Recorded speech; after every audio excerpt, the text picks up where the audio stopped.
what we did last time is that we discussed the definition for administrative action. I indicated to you that it is the most important part of the work. It's the key element of admin law. If you understand it, you'll sail through the course. If you have difficulty in understanding what an administrative action is, you're gonna have trouble. You'll not be able to build in further levels of the subject. An important thing to understand about administrative action is that it is contained in a statutory definition in terms of the Promotion of Administrative Justice Act, which you will find on page 192 of your study guides. The Promotion of Administrative Justice Act 3 of 2000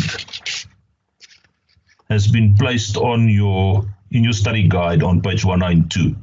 And one of the very, very first thing in the document on page 192 is a discussion in section 1 of administrative action. And it's a long definition. It's a full page. It's a full page in a legal, in a statute. And you should know it by heart. Know the first half of the definition word for word. The second half of the definition contains the exceptions, and when you study the exceptions, do not memorize it word for word. So what I'm saying to you is the first half of the definition, study it word for word, know it word for word. The second half of the definition, understand it, the section that discusses the exceptions. Understand it, and be able to mention 2 or 3 of them so that you give the script marker an idea that you understand that section of the definition, and you are able to exclude actions which fall under the exceptions in your thinking. So that's what we discussed the last time, and I jumped to administrative action early in the tutorial sessions so that we discuss the key element very early and that you can understand the other aspects of the material, like the definition for an organ of state and the sources of administrative action, which comes earlier in the study guide. You'll be able to understand it better once you've mastered the definition of administrative action. Now, just for short, what I want us to do is to discuss, I want us to just in short talk about sources. This is a typical short question in the exam paper. You might find this in the multiple choice section, but you can also find it as a short question, which carries 2 or 3 marks. Know the sources of administrative law. There are 2 types.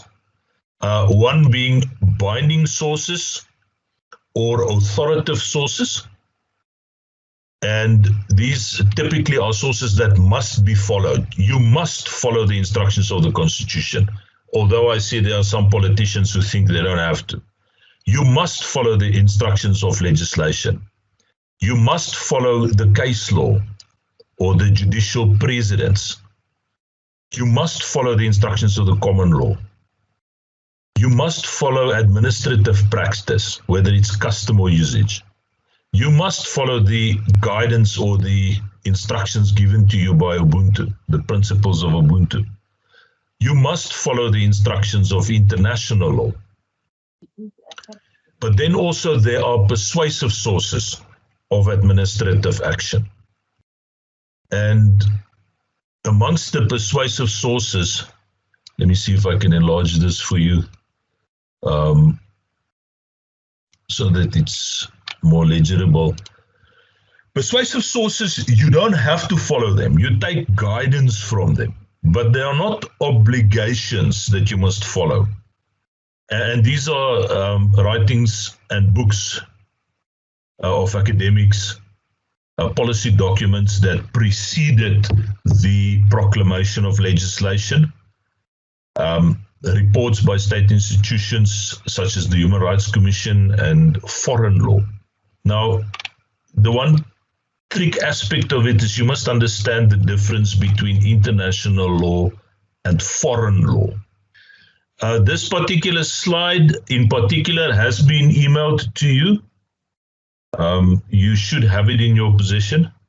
It's on your email.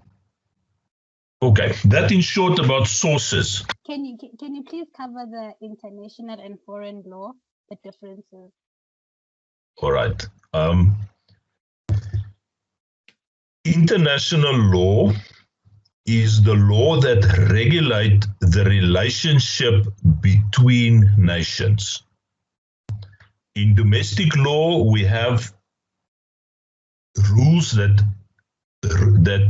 regulate the relationship between individuals, the two individuals, or you have the rules in domestic law that regulate between government and the individual. Those relationships in the domestic law, the two individuals or government and the individuals.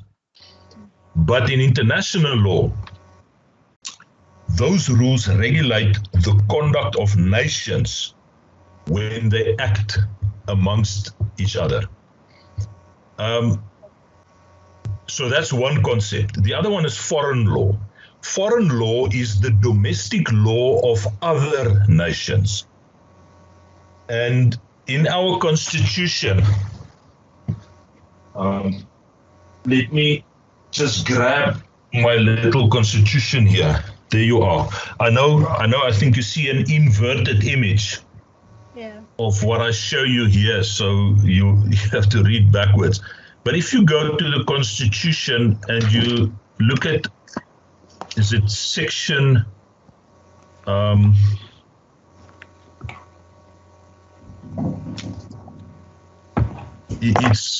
it's in the rights application. If you go to section 39 in your Constitution, in subsection 1, you'll see that there is an instruction when interpreting the Bill of Rights, a court or a tribunal or a forum must consider foreign law or may consider foreign law. Just above that, subsection B, it says must consider international law. So that's why if we talk about the let's go to the slide again, the binding or authoritative sources of administrative law, you'll find international law amongst them, this one. And if we talk about the persuasive sources, you'll find them as foreign law. So international law, the law between nations, is a binding or authoritative source of administrative law, but the domestic law of other nations can be considered to give us guidance. Okay, can I hear from you? Do you follow that reasoning so far? Yeah, I do. Yes, I do. Thank you, sir.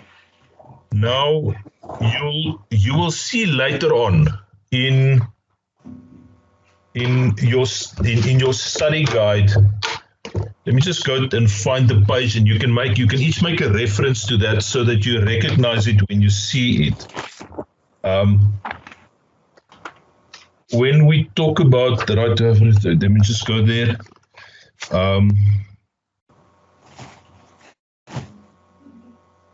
You'll see in Learning Unit 8 later on, when there's a discussion about reasonableness, you'll find that there are more than one case law where foreign law was used in South Africa to make a finding in an administrative law case. So later on, when we start talking about reasonableness, you'll see how foreign law has been used to give a court guidance. But please just keep in mind that international law must be used, foreign law may be used, and it is worded exactly like that in section 39(1) of the Constitution. In the definition for an administrative action that we discussed in the last session, you'll find that in the very first line, mention is made of an organ of state. An administrative action, amongst other things, is a decision taken by an organ of state. And therefore, you have to be able to identify an organ of state and define it. And I've seen several exam papers where merely the definition for an organ of state was asked, and in other exam papers that I saw, there were scenarios given, and then the student was requested to identify the organ of state in the scenario from amongst several role players. The student had to pick the organ of state, name it, and state why by applying the definition, of course. So you should know this definition and know it well. You'll find it on section 239 of your Constitution. And at this point in time, I want you to go there. Go to text section 239 of your Constitution. In my Smolanyana version, in the booklet, it's on page 127 of our Constitution in chapter 14, amongst the general provisions. So at section 239, you'll note that the title says definitions, and here the drafters of our beautiful Constitution chose to write at the end of the document, discuss a few concepts or terms that should be defined so that the readers and the practitioners of the Constitution can understand what the drafters mean when they use this terminology in the Constitution. So you'll find each of these terms somewhere earlier in the Constitution.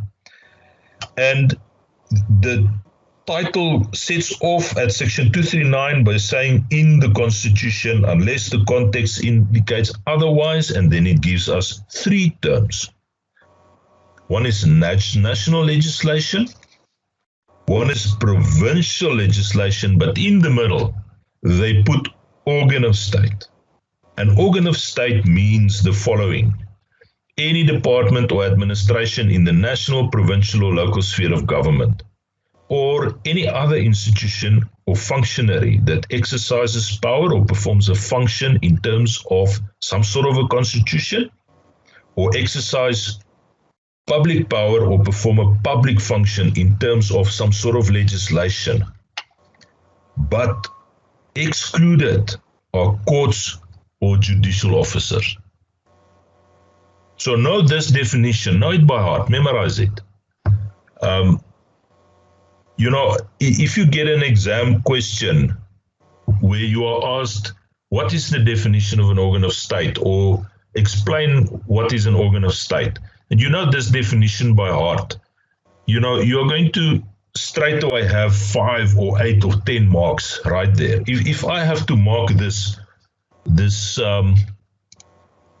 definition, I'm going to give you 1 mark for referring to this section of the Constitution.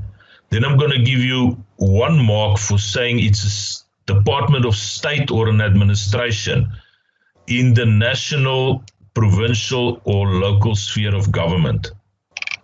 or it can be an institution or functionary that exercise power in terms of a constitution, exercise public power, or perform a public function in terms of legislation. And there are exclusions, and these exclusions can be courts or judicial officers. 1, 2, 3, 4, 5, 6, 7, 8, 9, 10, 11, 12. 12 marks. I'm not guaranteeing you that you'll find it in the exam paper for 12 marks. It might be less. But you can see that if you know your definitions well, you're going to get 100% for that question in which the definition is asked. I find that the current lecturer will typically ask you the definition for 10 marks, and in the memorandum indicate 12 places where you can get points. So even if you know the definition not 100%, or in the exam you miss 2 aspects of the definition, you can still get 100% for your answer, even if you miss 2 points. It gives us an idea of the weight the lecturer attaches to knowing definitions by heart. Now, the definition might not be the only thing about organ of state that you'll be asked. Here is a list of institutions. Take a moment and read through it. And then I'm going to show you how to apply the definition to be able to say if the institution you are finding, one of these 7 institutions, is an organ of state. So just go through them. I'm going to give you like a minute to read through the list of institutions. And then I'm going to show you how to apply the definition in order to obtain an answer, yes or no, is it an organ of state? So let us apply the definition to item number 1. The National Soccer League. Is the National Soccer League a court or a judicial officer? No, it's not. Now, the next question you're going to ask is the National Soccer League a department of state or administration in the national, provincial, or local sphere of government? And the answer again is no. The National Soccer League is not a department of state or administration. But according to this definition, there are other items that we can consider. So we go on and say, is the National Soccer League any other functionary or institution? Yes, it is a functionary or an institution. We can agree with that. But are they exercising or performing a function in terms of the national constitution or one of our provincial constitutions? And the answer is no. Then we go to the next option, and under item number Roman 2, are they exercising a public power or performing a public function in terms of legislation? Now, the answer is twofold no, because what they are exercising is not a public function. Although we love soccer and we think it's a matter of national importance, it's still not a public function. It's a private matter. It's a business matter. So therefore, they are not exercising a public power or performing a public function, and they are definitely not doing the disciplinary hearing in terms of legislation, albeit in terms of a set of rules that apply inside the National Soccer League. So the answer becomes quite simple. No, the National Soccer League is not an organ of state.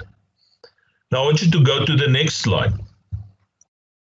The Board of the Broadcasting Authority. So let us apply this definition to the Board of the Broadcasting Authority.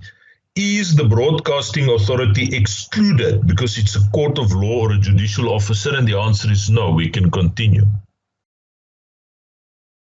Is it an organ of state? Is it a department or an administration of state? No, it's not. It's not a department or an administration of state. It is an authority. It's a, what do they call it? It's a parastatal. So it's not a department or an administration. Therefore, we go to the second part of the question. Is it another functionary or institution? And there the answer is yes, it is another functionary or institution. And then we're going to ask ourselves, are they exercising power or performing a public function in terms of the constitution or a provincial constitution? And the answer is no, they are not. They perform their function in terms of the SABC Act. So the last one applies to them. They are performing a public function in terms of legislation, namely the SABC Act. So yes, the South African Broadcasting Corporation qualifies. It is an organ of state. I think you get the idea of how to do this. Let's go to the last one. The second last one, number 6. Yeah, this one. The Department of Home Affairs, when the director decides on a venue for the year-end function. Now, our first question is the Department of Home Affairs a court or a judicial officer? And the answer is no. Therefore, we can continue. The Department of Home Affairs, are they a state department or an administration in the national, provincial, or local sphere of government? And the answer immediately is yes. And therefore, they qualify as an organ of state.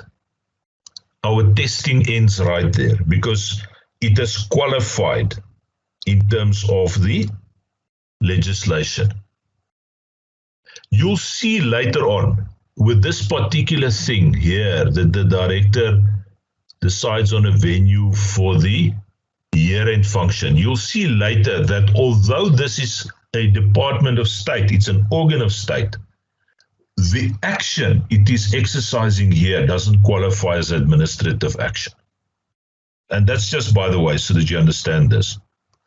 So if we go to the next one, the Department of Home Affairs, very clearly we know that it's not a court of law or a judicial officer. It is a Department of State in the national sphere. Are they exercising a public power or performing a public function when they reject the application for an ID document? And the answer is yes. So in this instance, the Department of Home Affairs, it qualifies as an organ of state, and in this instance, it is also exercising an administrative action.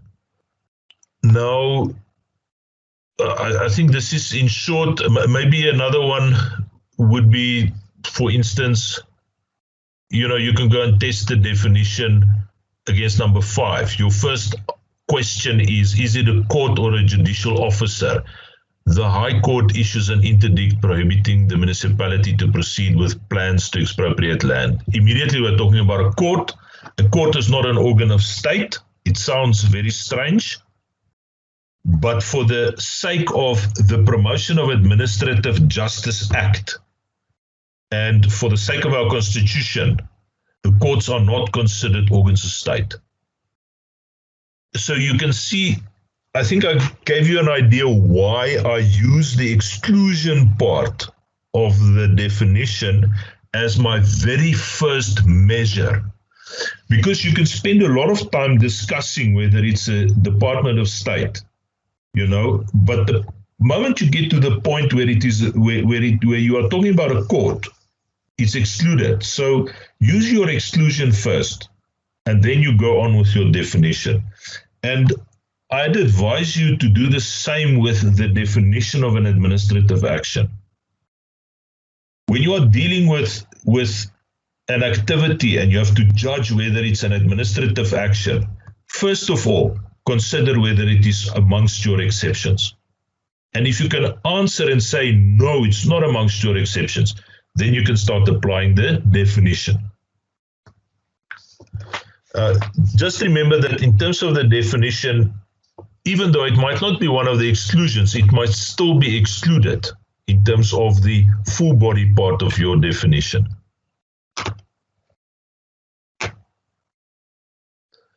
Let us open the discussion for questions. Is there anybody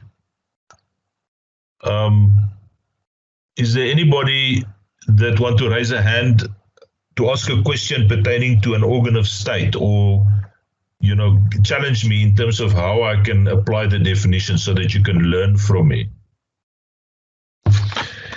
Now that deals with two separate questions, the organ of state and the issue pertaining to the sources of administrative law. The last time we were here, we discussed administrative action, and it is a very important part of the work. It's actually it's the key definition in the whole of the subject. So it's very important that you understand. In the meantime, in your study guide, turn to page 192 so that you can see the definition of administrative law before you, or the definition of administrative action. In this slide, I've broken down the definition into sections. And I'll show you how the definition is going to be marked, but first let us just recite through it. And you can follow me in section 1 of the Promotion of Administrative Justice Act whilst I'm going through the slide. Section 1 of the Promotion of Administrative Justice Act says that administrative action is a decision. It can also be a failure to take a decision, and we'll discuss this in a moment. Why this is included. But it's usually a decision by an organ of state or a decision by a natural juristic person. And when the decision is made by an organ of state, that organ of state must be exercising a public power in terms of a constitution, or it must be exercising a public function in terms of legislation. When the organ of state is a natural or a juristic person, it must be exercising a public power or performing a public function in terms of an empowering provision. Now, this empowering provision is any form of legislation, whether it be an act, a set of regulations, a ministerial instruction, but it will be an empowering provision. And in both instances, this one and this one, in both instances, this decision must adversely affect the rights of another person, adversely affect rights of anybody. And it must have a direct external legal effect. It must have a tangible legal effect. You must know that there are exceptions, and the list of exceptions is in the second half of the definition, and you should be able to mention some of them, like judicial functions of a judicial officer is excluded, or the executive functions of the president and the cabinet is excluded. You can also go on there. There are quite a number of them. No, just 2 or 3 of them on your fingers, and be able to mention that they are there. You can always define them in lay terms, in layman's terms. You don't have to recite them word for word, or like we say in law, verbatim. So in this definition, any question that you get about administrative action, start off by reciting the definition. Write down the whole definition, because you'll get marks as follows. You're going to get 1 mark for referring to section 1 of the PAJA. Says that it's a decision or a failure to take a decision by an organ of state exercising public power or exercising a public function in terms of a constitution or in terms of legislation. Or it can be a natural or juristic person exercising a public power or performing a public function in terms of an empowering provision, which adversely affect the rights of somebody and has a direct external legal effect. There are exceptions. Here is an example of some of the exceptions. I can count for you. Let us see what it is. It's 1, 2, 3, 4, 5, 6, 7. 1, 2, 3, 4, 5, 6, 7, 8, 9, 10, 11, 12, 13, 14, 15. 15 points. There are 15 marks here, or 15 points. Let's put them. There are points.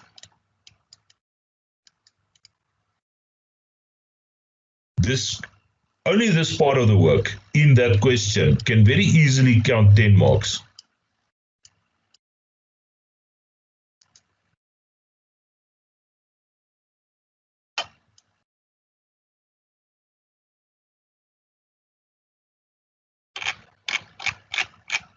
So, therefore, my advice, know this by heart. I'm going to leave this slide on for a moment. Go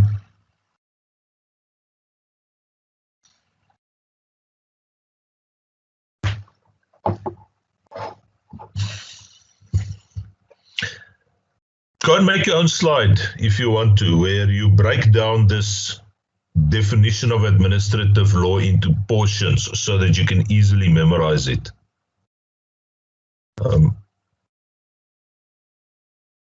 I think I can tell you that the students that took my advice in the past to memorize these two definitions, the organ of state and the definition of an administrative action, passed. I even met some of them who said that they got distinctions after the exam. Good afternoon, Sam. My question is, in case whereby we have the definition will say 5 marks or 5 points, and my question now is, do I have to write all these definitions as stipulated, or should I write only the one item based on the allocation of marks themselves, or why? What? Christopher, I have never seen this question count 5 marks. I've always seen it between 12 and 20. 20 marks out of 100 mark per exam paper. That's a lot. I've never seen the definition of administrative action count only 5 marks. Let me give you advice on this, both from the perspective of an academic and from the perspective of a counselor, a legal advisor. Write the definition out in full. You can't go into court with half a definition in your court papers. Even if you are asked and say, please give us the definition of administrative action for 5 points, I'm going to guarantee you that for each item in that definition, you're going to get a half a point or a quarter of a point. Because the lecturer will never ask you for half a definition. Am I answering your question? Is that what we are aiming at? Loud and clear, thanks. Okay. There's another question from Albert. Albert, are you filled me with a question? Thank you very much. On that definition, there is an allusion to an external legal effect.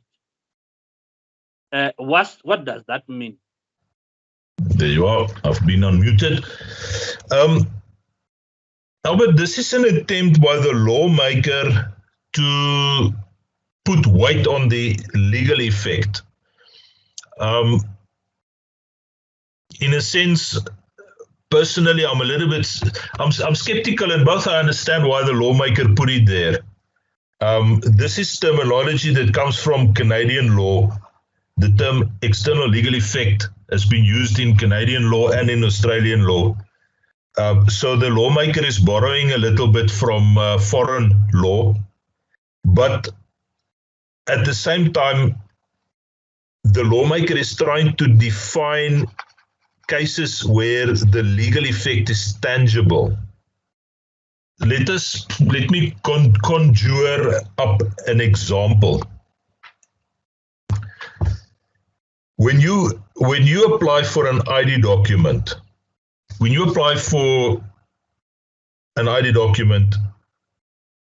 and you are about to change your legal status, you can prove from there on that you are on the South African population register.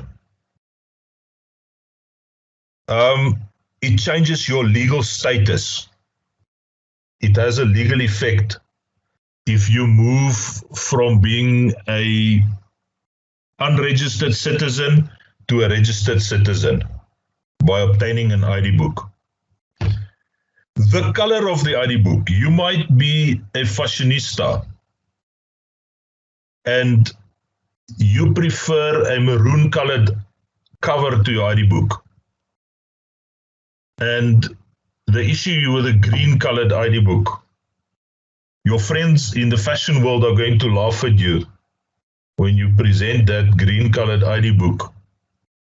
But it doesn't really have a legal effect.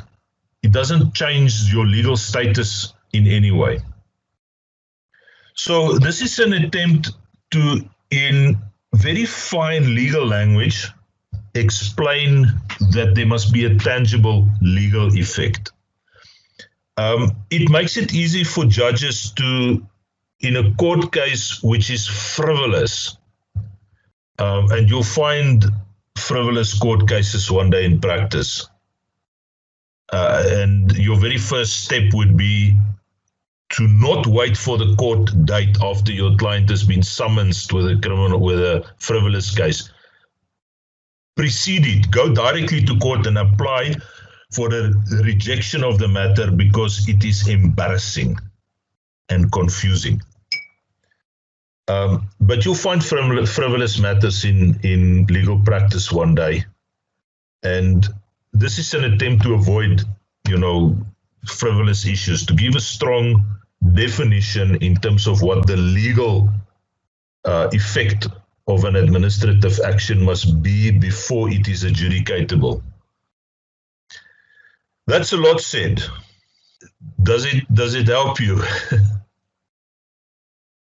Yes, indeed. Thank you.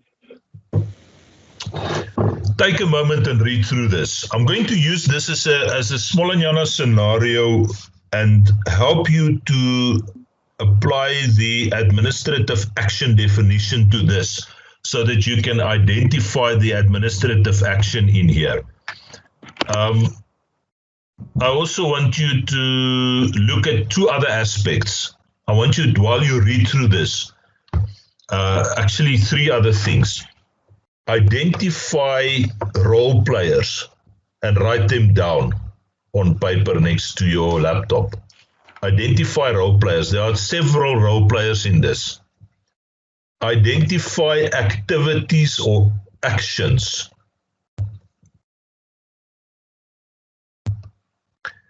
Identify law or rules or legislation that you can see there.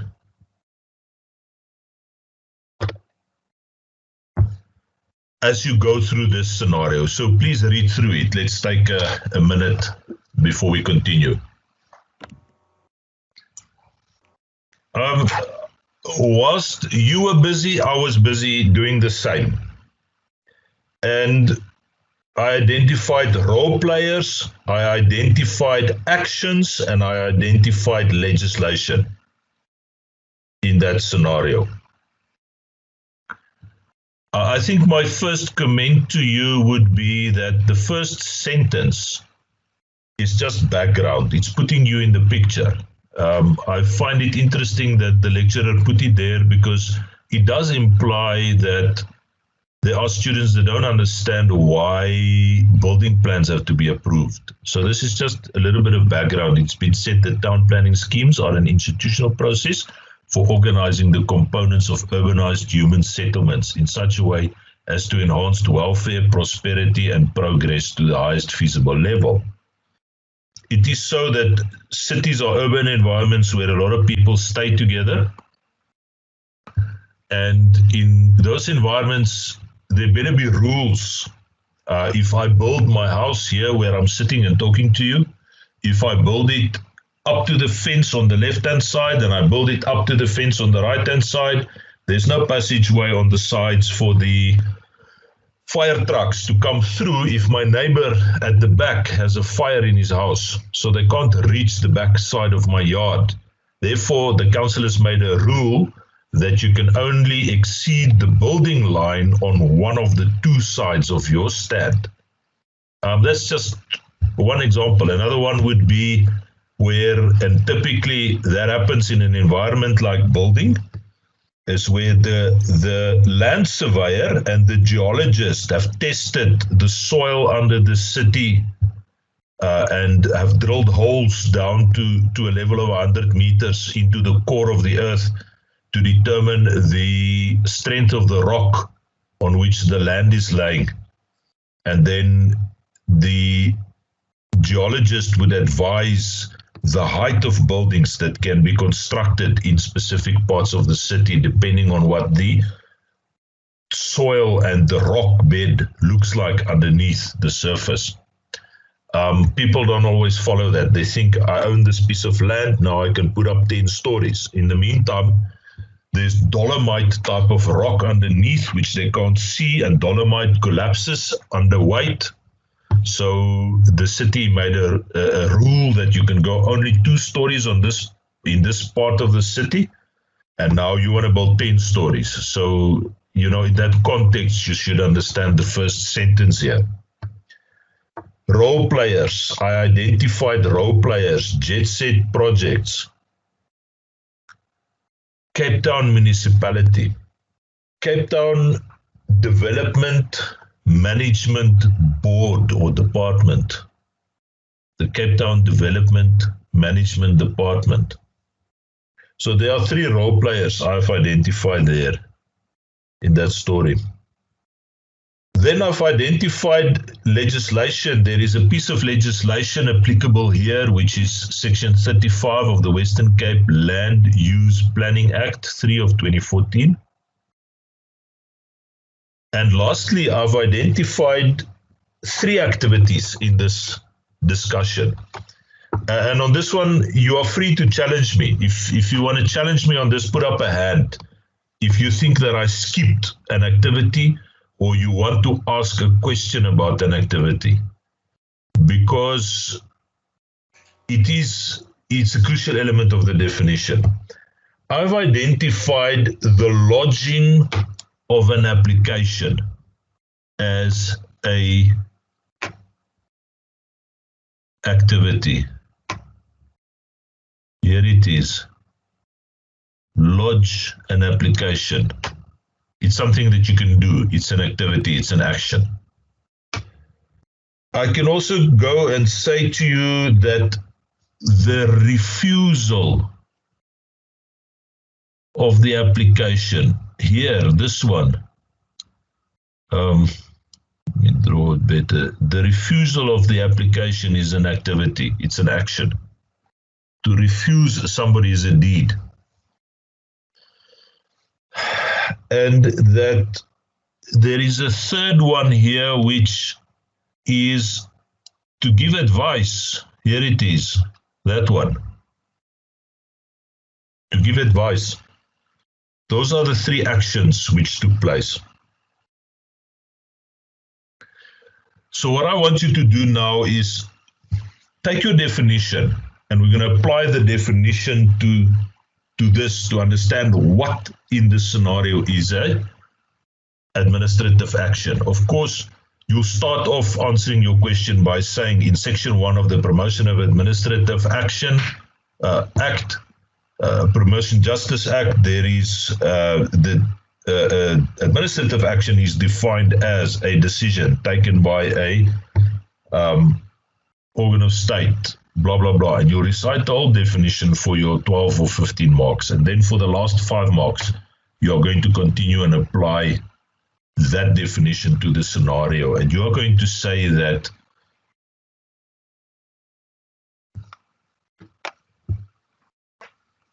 there are 3 activities here. I'm going to test these 3 activities to see which one of them is an administrative action. And the first one I'm going to test is to lodge an application.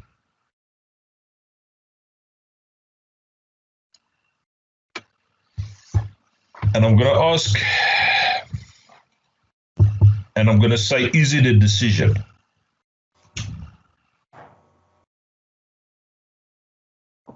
Now, my opinion is that we already fail here. The lodging of the application cannot be an administrative action. And even if it's a decision, it is done by a private party. It's not done by an organ of state. And it is not done by a natural or a juristic person. Although Jet Set Projects is a juristic person, they are not exercising a public power or a public function. They are doing business. They have no power. They are applying. They have no power in this matter. So my first answer is that lodging of an application cannot be defined as an administrative action. So now I will go to the second aspect of it. And my next question is here, this activity, the refusal of the application. Is it a decision? And I think the answer is yes. To refuse is choosing between yes or no. So it passes the first hurdle. It is a decision. Is it made by an organ of state? The Cape Town municipality is an organ of state because it is a department of state in the municipal sphere of government. Can you see that I applied the definition of an organ of state there? So it passes the second hurdle. It's a decision and it's made by an organ of state. Now, the question is, are they exercising power in terms of a constitution or a provincial constitution? And the answer is no. Because they are exercising power in terms of this thing, the Western Cape Land Use Planning Act. So the second part of the definition comes into play. Are they exercising public power or performing a public function? Yes, they are exercising power over Jet Set Projects, and they are doing it in terms of legislation, namely the Western Cape Land Use Planning Act 3 of 2014. And then we ask the next question and say, does it affect anybody's rights? Yes, it affects Jet Set Project's rights because Jet Set Project now cannot make money. It affects their rights and it has a tangible legal effect. It has a direct external legal effect. It's not a frivolous legal effect. So yes, the refusal of the application by the Cape Town City Council qualifies as an administrative action because it's a decision. It's taken by an organ of state when they are exercising public power in terms of legislation, and it has a external legal effect, and it's affecting those people's rights. So I'm talking about 6 marks there. Now, let's ask questions. Let me see if you have any questions about this. What I'm going to do is I'm going to apply the definition to this other thing here later on, after I've fielded your questions. This advice, the advice that was given, I'll also apply it to that so that you can see, you know, how the definition is applied a second time.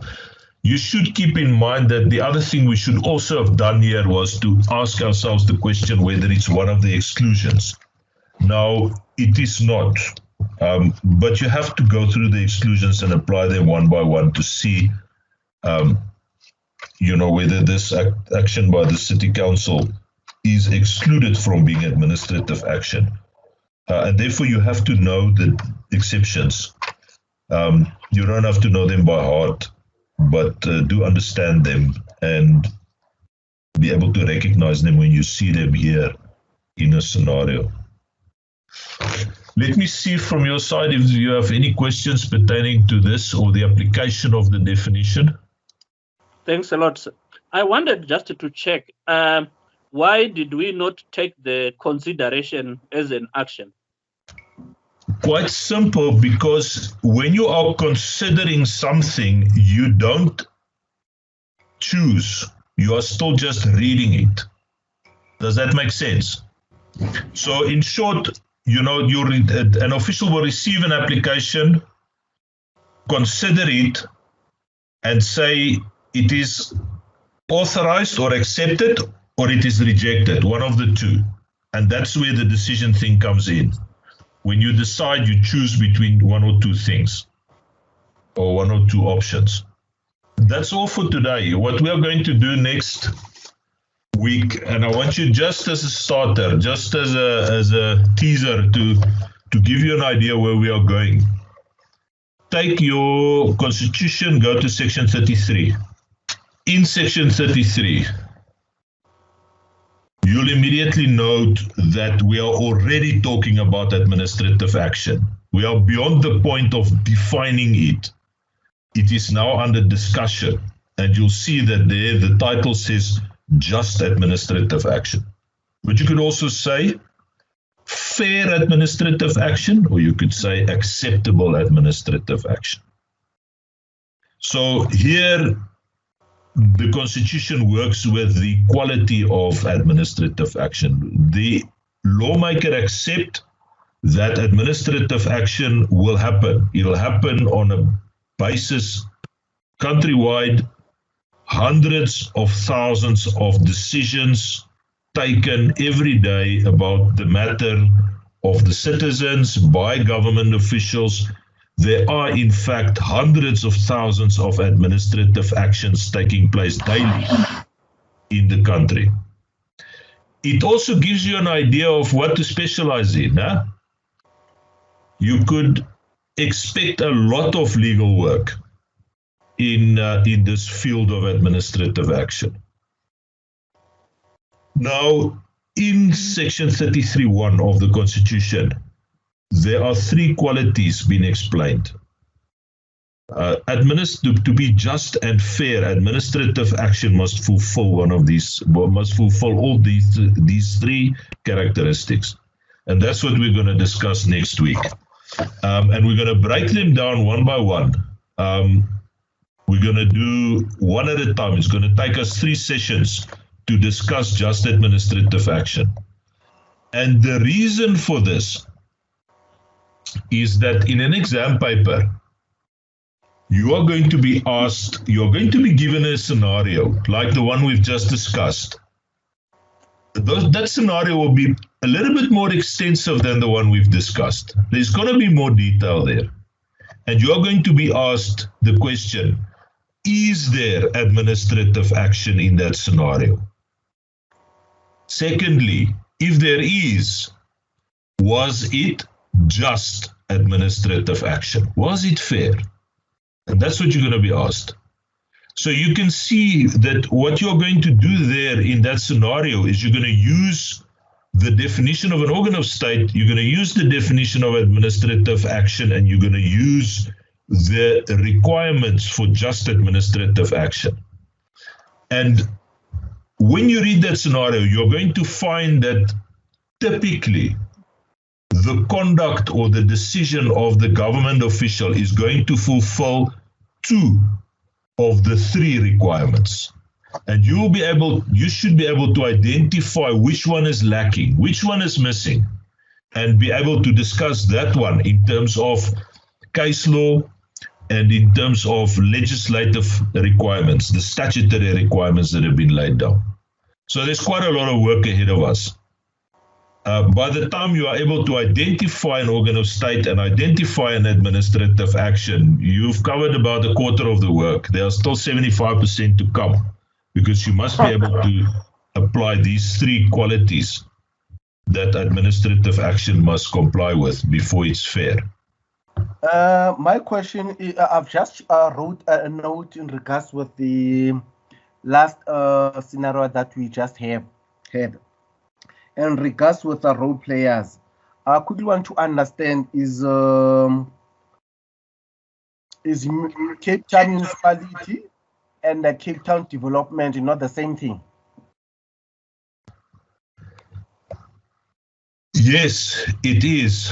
What you typically have is that the development management department is a section in the Cape Town municipality which acts as an advisory body when it comes to the building projects. So especially some of the smaller councillors work like this. Some of the smaller councils work like this. You submit your application for a building project and it will be submitted to the council, the big meeting where the councillors sit. And when your application is tabled in that meeting, it'll be accompanied by a report from the development management department about the technicalities of your application. Does it comply with all the technical rules pertaining to building in that area? So that happens in the smaller councils. Some of the larger councils like Swane, for instance, the council itself have delegated that function to a particular committee who will sit on a monthly basis and make the decisions pertaining to building projects, to development projects.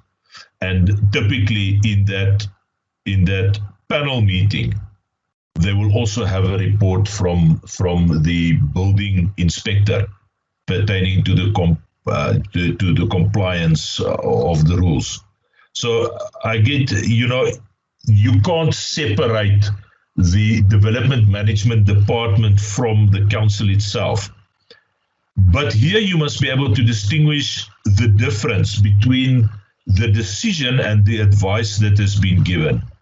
When a building inspector or a management department gives advice, they don't make a decision because they are not choosing between between yes or no. It is the council itself that decides between yes or no. So typically in a scenario, you must find that entity or that institution or that official that makes the yes or no decision, and that'll be your administrative action. You did, yes. The follow-up question now is that would I be penalized if I do not write the Cape Town development, rather Cape Town municipality? No, if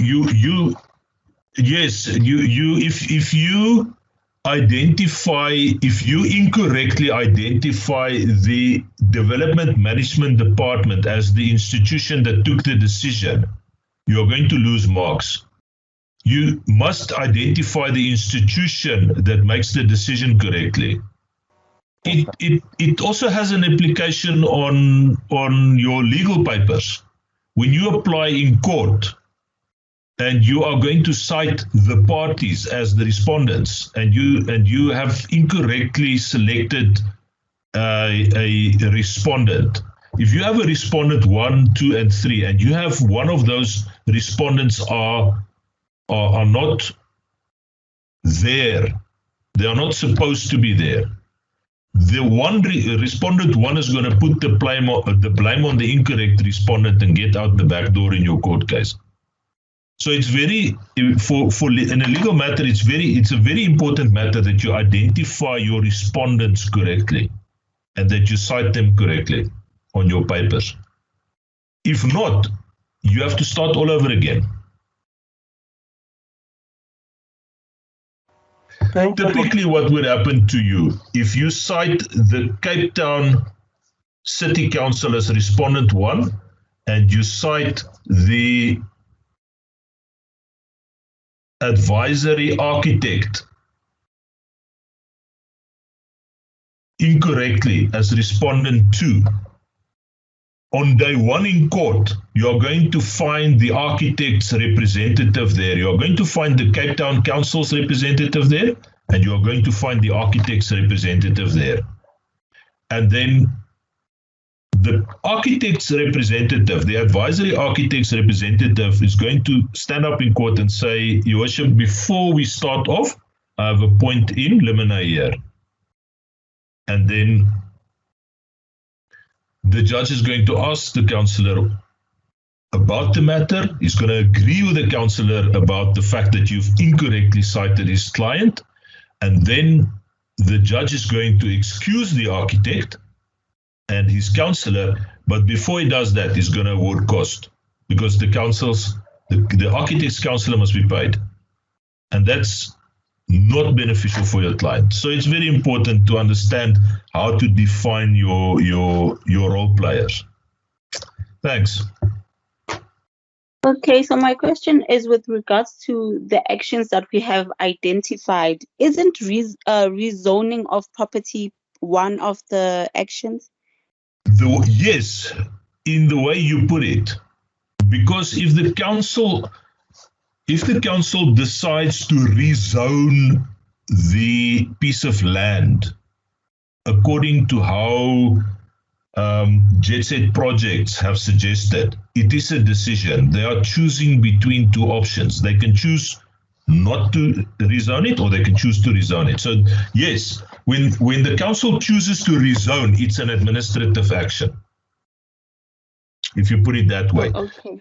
The decision of Jet Set Properties to file an application for rezoning is, of course, not a decision. You know, they are not choosing between A or B. And for several other reasons, it's not an administrative action. But the way you ask the question, yes, a decision by the council to rezone a piece of land inevitably is an administrative action. It has legal consequences. It affects somebody's rights. It may affect somebody's rights, especially the people adjacent or on the adjacent stands. It is an exercise of power. It is done in terms of legislation, and it is done by a Department of State in the municipal level of government. There you are. Okay, thank you. Okay. Let me touch on a last thing which I promised you right in the beginning, and that is that I'm going to also talk to you about this thing here, the failure to make a decision. Open your mics and tell me one by one. Why do you think it's here? An omission. An omission, yeah. Sort of. Any other tries? What happens? Unjust. Yes, let me hear. Unjust. It's unjust. It's really unfair. It's horribly unfair. Now, if you make an application at the council and they take your paper and they put it on the desk and they never do something about it,